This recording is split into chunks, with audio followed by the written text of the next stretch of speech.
बादशाह झुकाएंगे देवी अहिल्या के आगे शीश और देंगे उन्हें इजाज़त जहाँ चाहे जब चाहें जैसा चाहें शिव शंभू का मंदिर बनाने की। जी हाँ, नमस्कार। पुण्य श्लोक अहिल्याबाई शो में इस वक्त देवी अहिल्या शिव शंभू का काशी में मंदिर बनाना चाहती हैं, उस जगह जहाँ पर वो पहले था। और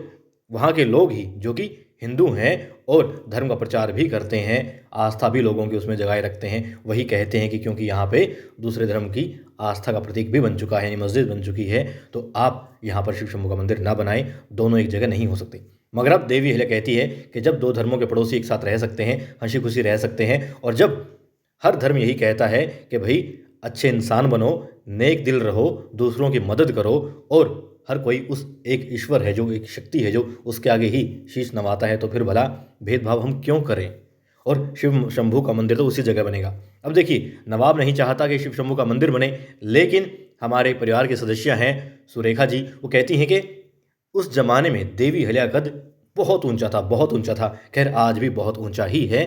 किसी देवी से कम नहीं है वो आज भी। लेकिन वो कहती हैं कि उस वक्त दिल्ली का बादशाह भी देवी अहिल्या को माँ कहता था, माँ का दर्जा देता था, और उन्हें इस तरीके की मतलब वो खत भी लिखता था, अपनी माँ के चरणों में वो खत के माध्यम से शीश भी नवाता था।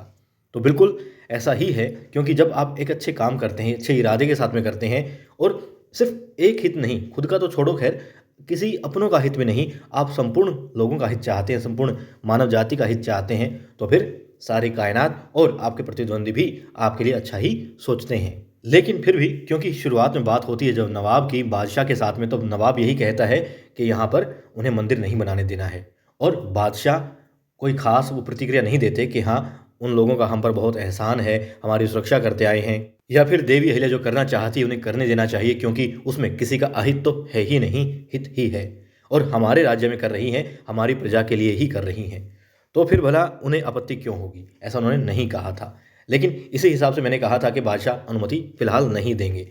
मगर जो बात कही है सुरेखा जी ने, वो बड़े मतलब कि विश्वास जगाती है कि हाँ, बादशाह देवी अहिल्या की जो उन्होंने खत भेजा है उसमें अपनी सहमति जताएंगे, और नवाब पर दबाव भी बनाएंगे कि देवी अहिल्या जहाँ चाहती हैं, जिस तरीके से चाहती है, मंदिर उन्हें बनाने दिया जाए। नवाब साहब आप बीच में अड़चन पैदा ना करें।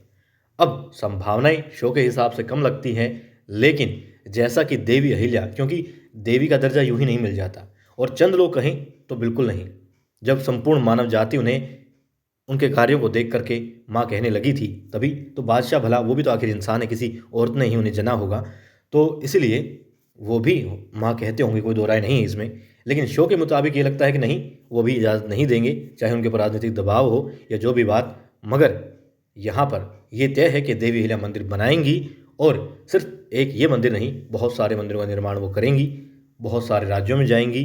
और इंसान क्या कुछ कर सकता है यदि वो करना चाहे, तो मानव जाति के लिए तो देवी अहिल्या उसकी प्रेरणा बनेंगी, उसका प्रतीक बनेंगी, और यूं ही नहीं, वो पूरे मालवा, या फिर मैं तो कहूँगा कि भारतवर्ष और मानव जाति की वो आई यूं ही नहीं बनेंगी। देखिए, मैं आपको बताना चाहता हूँ कि आपका ये भाई, आपका ये बेटा, आपका ये दोस्त हरियाणा से है, यूँ तो हम भारत से हैं, लेकिन फिर भी जब बांट दिया जाता है तो मैं हरियाणा से आता हूँ। और यहाँ पर कुछ एक स्थान ऐसे हैं जहाँ पर सड़कें बनी हुई हैं देवी अहिल्या के नाम पर, या इससे ज़्यादा मैं नहीं जानता था, सच कहता हूँ। लेकिन जब ये शो आया तो मैंने जाना, और एक स्त्री,